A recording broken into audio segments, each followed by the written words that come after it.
Good day to all. Alam ko yung gustong i-share sa video na to na mga na viral na usa ka pharmacist o usa ka customer. So kani siya sa Cebu sa Landers Pharmacy. Okay. Unfortunately, kining customer, so she's trying to make a video.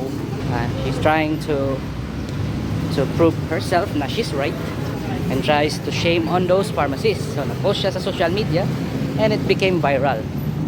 Mostly sa post sa katunga post nagan ang ni-against sa customer. Kaya nganong gina video niya tong mga gatrabaho ra.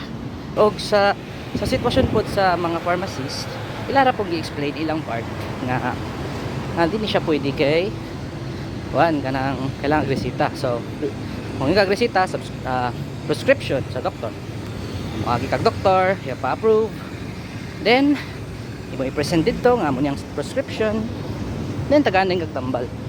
They are just trying to do their job and they're just trying to explain how it goes, and napayuban nga gasimpat siya pero nabugo man sila. So it's quite unusual, no, to see these kinds of videos. I'm not trying to say